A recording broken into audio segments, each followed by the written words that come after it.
Shall we go ahead and dive into our final painting and art reaction for April for this year? And for that, we're going to be taking a look at the School of Athens. This is going to be a fresco by Italian artist Raphael, painted somewhere between 1509 and 1511.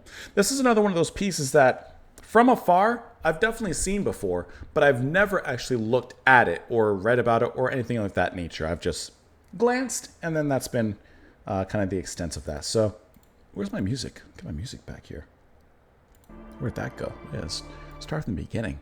Okay, let's go ahead and pull it up in, hold on, I gotta reload it. Oh, it's closed. Hold on. In 3, in 2, in 1.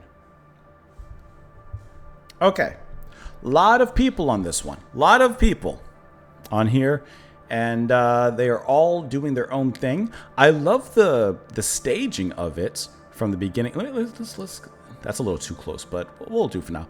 Like the staging of it, like this is like, you know, as if they're actually on a stage. Here's the front of the stage with the artwork. It's a little hard to move here, huh? And then, of course, them upon the stage, proverbially. I like the even steps to give it a little bit more dimension as it kind of goes into the back over here. So dimension-wise, it's really, really well thought out and well painted. Where to even begin? There's a lot of stories and a lot of characters happening here, and I don't even know exactly where to begin. No, that's a little bit of too much of a zoom. Okay, let's start. Why is it so zoomed in? We'll just work our way like this for now. How about that? It did it again. Okay, I probably should have looked for another website to make this a little easier. So, we have right here. Okay. This looks like to be some sort of perhaps teacher or someone. This gentleman here, who's losing his clothes, is bringing someone, perhaps this gentleman, some sort of scrolls and literature. Seems to be of importance as he's, like I said, losing his clothes as he comes in.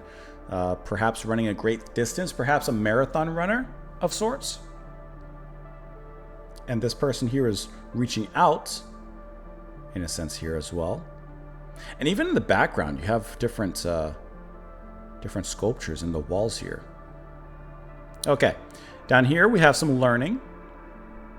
They seem to be teaching over here. This little fella's looking at us like, hey, I see you. And even some ornate sculpturing on the walls over here. Everyone's watching this gentleman and what he's writing. But he's taking some notes. Could this be a student teacher?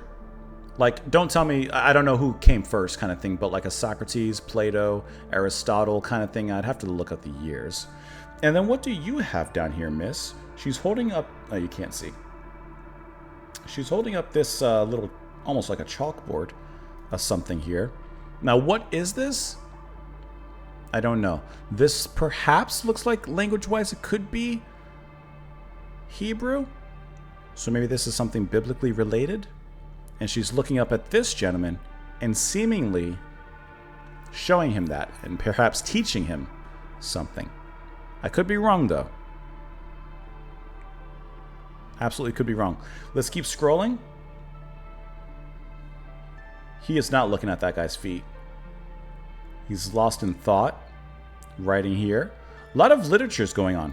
And then this person, he's also pointing out something in this book. Perhaps it's biblical.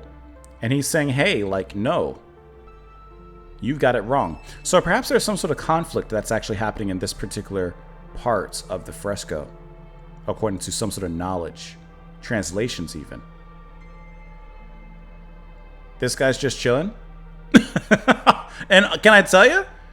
For his age, whatever it might be, kind of muscular. What could he be reading?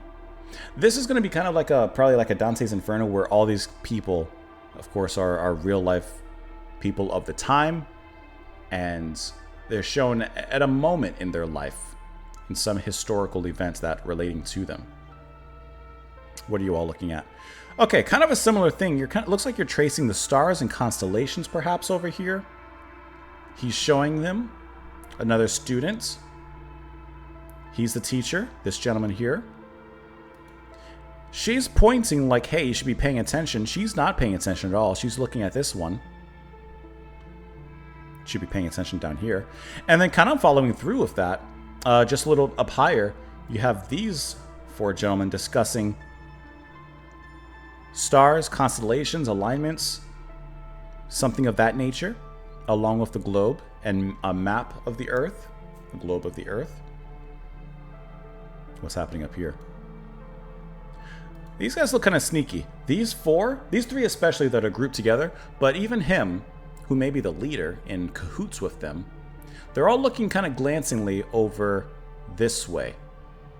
And actually, a lot of the figures are looking this way, towards the left. If I back out towards the center, right here. Let's get back in here. Oh, it took me all the way over here, huh? Get me back over here. Sorry, that's kind of nauseating the way I move that.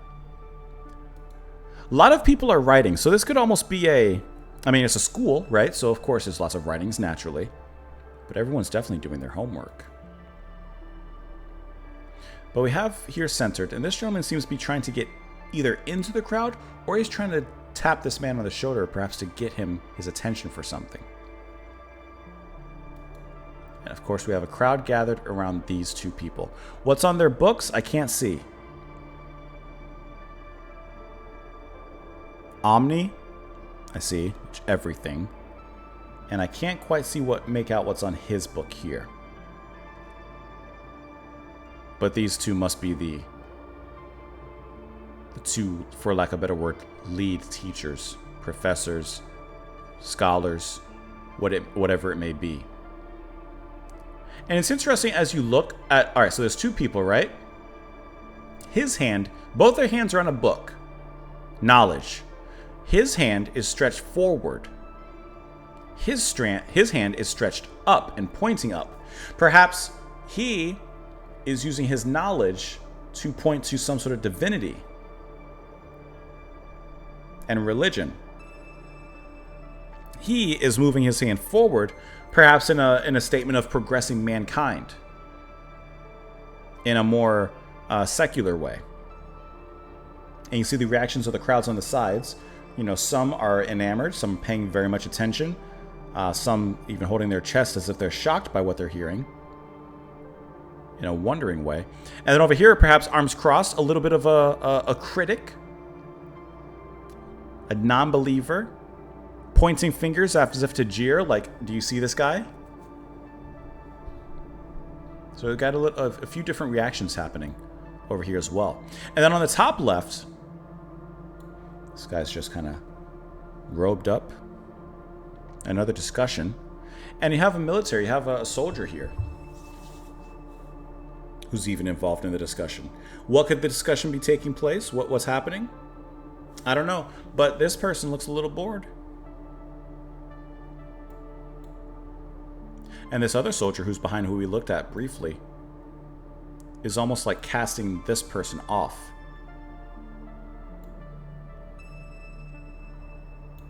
And like I said, there's a lot of different sculpted murals that are happening in here. What are they? I'm not quite sure. Is this the David? La David? Move me up. Beautifully painted.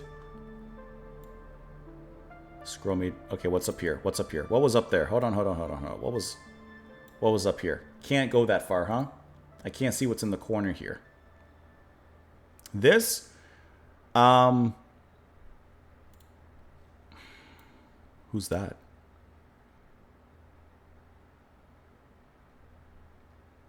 One part of me thinks that this is also, no, do you think this is, okay, hear me out.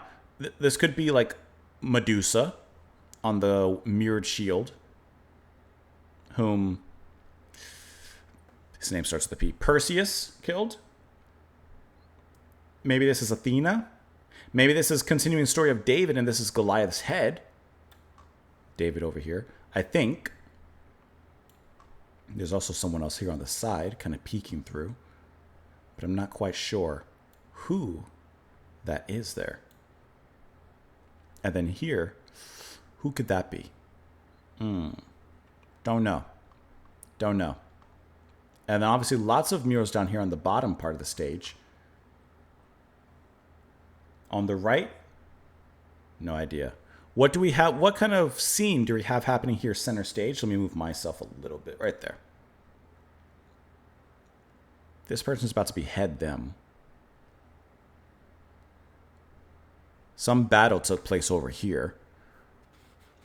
It's the end of an empire of sorts, but I don't know which one. Who are you? Couldn't say. I see a cow skull over here that's kind of decorated a little bit. What scene do we have here? We have, it looks like a ship traveling. Once again, what scene is taking place? I can't say. This is where a name should be bored, or bared, I should say, I think. And this seems to be more discussion of the world, which matches with the, of course, school that's happening here. And this very may represents, in a sense, somewhat Atlas-like, sitting or standing this time upon the world, studying it from afar, man getting closer, man exploring to find out more about the world, and so on and so forth. Negative space. And back to center. Yeah, there's a lot of figures in here that, like I said, I don't know what they may represent or who they represent. But we're about to find out. Take me back. Okay. It was painted between 1509 and 1511 as part of a commission by Pope Julius II to decorate the rooms now called the Stanze de Raphael. Did my music just go off? Play some more. The fresco depicts a congregation of ancient mathematicians, philosophers, and scientists, with Plato and Aristotle featured in the center. There you go. I didn't know it was them, but I know the names. I gotta tell you, did not study them in my class. Did not study them in school, to be honest. And I did not take philosophy. The identities of most figures are ambiguous and discernible only through subtle details or allusions. Among those commonly identified are Socrates, Pythagoras, Archimedes, Heraclitus, Averroes, Euclid, and Zarathustra. Additionally, Italian artists Leonardo da Vinci and Michelangelo are believed to be portrayed through Plato and Heraclitus. He included a self-portrait beside Ptolemy. Hypatia is the only notable character who is looking directly at the viewer in the artwork, which we saw her right there. Ba-bam. She's looking at you. Ba-bam. There you go. All right. The painting is notable for its use of accurate perspective projection, defining characteristic of Renaissance art, which Raphael learned from Leonardo. Likewise, the themes of the painting, such as the rebirth of ancient Greek philosophy and culture in Europe, were inspired by Leonardo's individual pursuits in theater, engineering, optics, geometry, physiology, and anatomy. I don't know why I said anatomy. History, architecture, and art. It's regarded as one of his best-known works and a masterpiece and the perfect embodiment of the classical spirit of the Renaissance. Look at that. That is beautiful. To stand in that room, look at the size of the door in comparison to the fresco there. That's absolutely beautiful. It was the first of the rooms to be decorated, representing philosophy, and is believed to be the third painting finished here. It's a group of 4 main frescoes on the wall. Each theme is identified by a separate tondo containing a majestic female figure seated in the clouds, with putty bearing the phrases "Seek knowledge of causes, divine inspiration, knowledge of things divine, to each what is due. To Caesar's things go to Caesar." Accordingly, the figures on the walls below exemplify philosophy, poetry, theology, and justice. The traditional title is not Raphael's. The subject of the painting is actually philosophy, or at least ancient Greek philosophy. Indeed, Plato and Aristotle appear to be the central figures in the scene. However, many of the philosophers depicted sought knowledge of first causes. Commenters have suggested that nearly every great ancient Greek philosopher can be found in the painting, but determining who is speculative. since Raphael made no designations outside possible likenesses, and no contemporary documents explain the painting. Compounding the problem, making it even harder, Raphael had to invent a system of iconography to allude to various figures for whom there were no traditional visual types. For example, while the Socrates figure is immediately recognizable from classical bust, one of the figures alleged to be Epicurus is far removed from his standard depiction. So there's a bit of confusion on who's who exactly. I mean, obviously you have some notes here. Zoroaster, Ptolemy, Raphael as Apelles, Peruginu, Second Sodoma, etc., etc.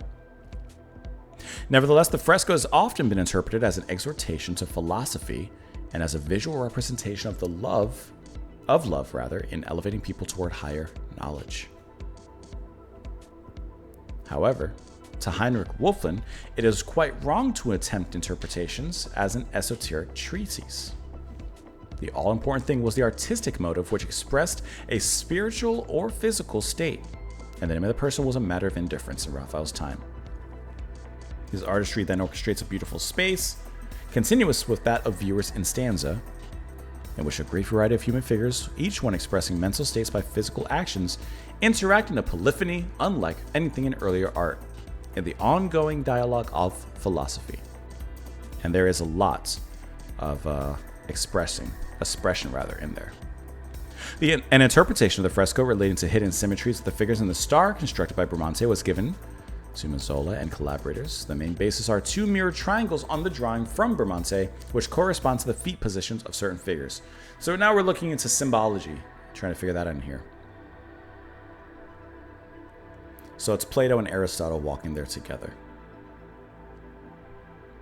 Okay, here we go.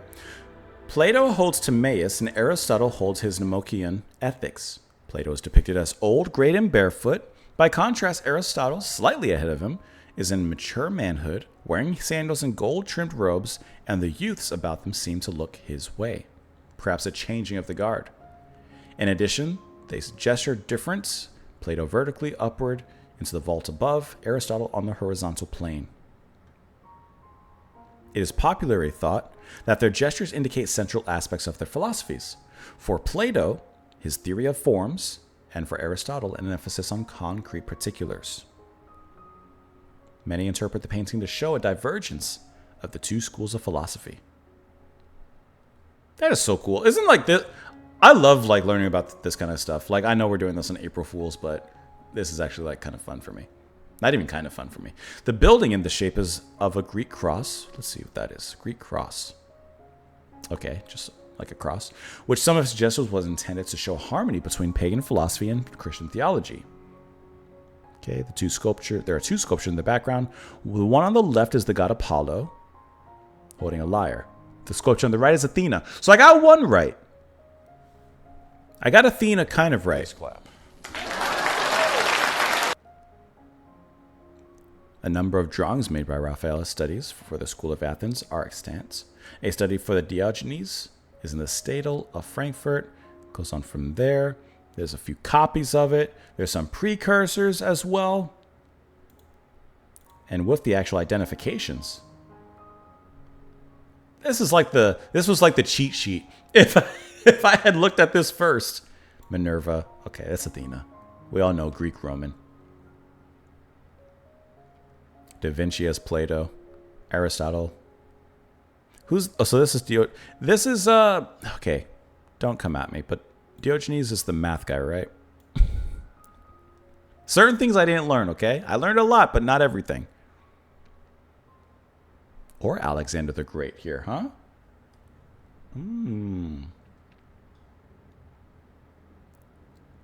Very interesting to put all these different historical figures in a painting like this. And to even kind of cameo certain philosophers and other artists into other roles, like Michelangelo as Heraclitus. I'm probably saying his name wrong. Bramante as Euclid.